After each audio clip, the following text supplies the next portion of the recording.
The good news with what we're going to talk about today is that all things considered, it is pretty early. So we have years and years for things to change. Now there's no need to get ahead of ourselves, but of course the Royal Rumble 2025 is looming on the horizon. And when that does go down, people start to discuss things. And sure, I get it. If you do look at the Rumbles over the last 3 years, maybe they have been a little hit and miss. Now the Rumble is always a difficult beast to book because like me, many people have it as their favourite time of the year. Like as soon as we do get into January and the New Year celebrations are over, I start doing the Dance of Joy because I know the Royal Rumble is coming. That's right, I'm a nerd. I can't dance. It also means you mentally raise the bar, so Triple H, who is in charge of this, he has to put his ass down in a chair and figure out how to make this work, quite literally, for every wrestling fan ever. So let's get into it, and we shall break it down by going back to the Royal Rumble in 2022. And yes, this one was a disappointment. For one, WWE announced every single woman competitor for the Women's Royal Rumble. I remember that irked me straight away, because surprises in the Rumble are the best bit. I mean, there should always be one person that makes you go, oh my gosh, and listen, there's loads of ways and means to do this. You just have to have fun with it, and again, there's that magic word that I'm going to keep dropping throughout this video. I think the reason people like the Royal Rumble is because it can be fun. Fans were also confused why Sasha Banks, who was a fan favourite at the time, only lasted 10 minutes, whereas someone like Michelle McCool lasted ages. Now listen, I have no problem with that because Michelle is a legend, but she wasn't going to do anything after this, and Sasha Banks was programmed into WrestleMania. That shrug emoji, it doesn't make sense. It's almost the opposite for the men's version too in the same year, because we did have people like Rick Boogs and Riddick Moss who were allowed to shine in the Royal Rumble. Then what did we do with them afterwards? Nothing. Shane McMahon being in the Final Four as well sent fans totally crazy, as did the fact that Brock Lesnar won. People just wanted something new at this stage, and Brock entering at number 30, basically murdering a bunch of fools and winning in about 2 minutes.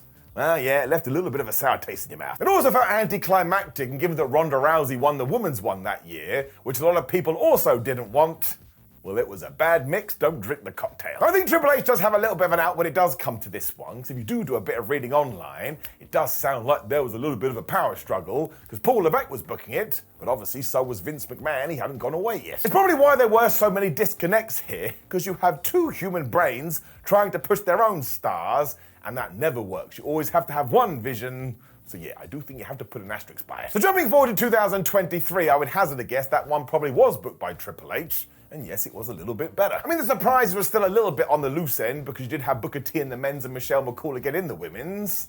But yeah, that was it. Now, on one hand, there's a great counterpoint to this because it shows that maybe, just maybe, Triple H wanted to focus on his current talent. And again, less is more. If we only have a single shock, well, it's probably going to get a bigger pop from the crowd. And again, we talked about the winners from 2022. They were technically part-timers, which is why people did get upset. But the Royal Rumble is about balance. And yeah, 2023, maybe we didn't get that right either. Now, the winners were awesome because, of course, Rhea Ripley went all the way from number 1 and then beat Charlotte Flair at WrestleMania. We all know the deal with Cody Rhodes. He did fail at Mania 39, but actually it was going to be okay. What we need to focus on here as we do discuss this, though, is that him winning the Royal Rumble 2023 was the right move. We move on. It gets more interesting when we do go to the 2024 Royal Rumble, because once again, surprises were on the low side. But look what we had here. I mean, in the women's, Jade Cargill made her debut, and it was made into such a big deal, you could go, well, I can understand why we've done this, because now nobody else is going to take her spotlight. She is the only one. It was the same for Andrade too, and while that one didn't have the same impact, you have to assume that was the thinking here.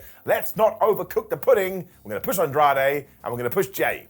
Listen, that didn't really happen, but we didn't know that in January. You also had two heartwarming winners because it was Bayley and Cody Rhodes, and this time we did go all the way. Bayley finally got her moment at WrestleMania, and of course we all know the deal with WrestleMania 40. Cody finished that story and went on to have one of the best years in wrestling in a very long time. Now there was a bunch of controversy there as well, and of course WWE made a YouTube documentary about that.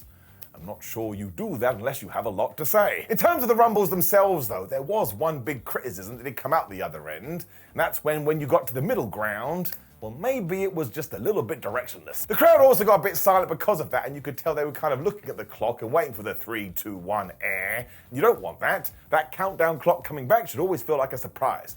Here we go. Now listen, there were highlights that Triple H understands you have to make the Royal Rumble entertaining, because let's not forget, we got that hot tag spot with R-Truth, It's the best thing I've ever seen in my life. Also, the last two people in the men's rumble were Cody Rhodes and CM Punk. And while CM Punk did suffer that horrific injury, which you wouldn't wish on anybody, this still felt like two boulders coming at each other.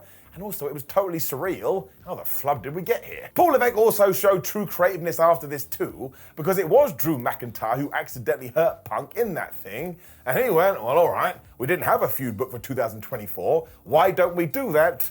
Lo and behold, it became the feud of the year. I suppose it all comes down to the fact that these Royal Rumbles always have to tell mini stories from start to finish, and really because they are so long, you can't have any downtime. That was probably another slight disappointment with 2024 as well, because it started well with the men's one. We had Jey Uso and Jimmy Uso at 1 and 2, but then we kind of forgot about it, and then they got knocked out of the thing, and we never really talked about it again. So it's small things like that do have to carry throughout the damn thing, and maybe we're also suffering from the 2021 versions. Both of those were really good, and it ended with Edge and Bianca Belair being the winners. There was so much more there though, because when we did walk away, you could start fantasy booking to your heart's content, because WWE had told you, well, that guy's gonna work with this guy, and that woman's gonna work with this woman, so all of a sudden, even if you haven't clocked it yet, you're excited about WrestleMania. Because that is the other secret sauce here. There has to be a wink, wink, nudge, nudge, which is right on the nose. And then, yeah, we go away and basically do WWE's work for them. Now, look, thankfully, none of these have been as bad as the Royal Rumble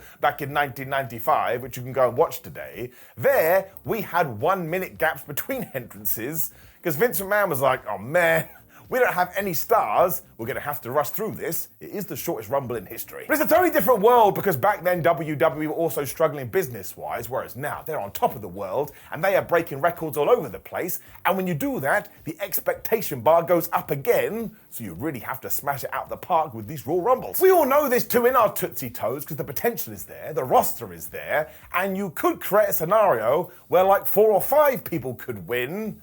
That makes it even more exciting when they do come out. Think about all the star power on both the women's and the men's side too. That is something that WWE needs to lean into, and I actually think they are going to do it. Let's not forget the Royal Rumble's in a massive stadium this year, which means there could be more disappointment, but I don't think that's the case. It really does feel like this year's iteration could be one we talk for a while, and if we do get those winners right and they head on to WrestleMania 41, well, we can forget about the last 24 months and get on the train to Funtown. Who doesn't want to get on that train? A negative Nancy, but you can take the bike to hell instead. I shouldn't have said that. So now I need all of your opinions on all these Royal Rumbles, and also who do you think is going to win the Royal Rumble 2025, which is way more interesting. When you are down there, please do like the video, share the video, and subscribe. You can also click the video for a bunch of facts about the Royal Rumble to get you pumped for that pay-per-view premium live event. But I am Simon Miller, and I think CM Punk is going to win the men's, and I think Charlotte Flair is going to win the women's. I'll have videos on these for you soon. I love you all. Goodbye.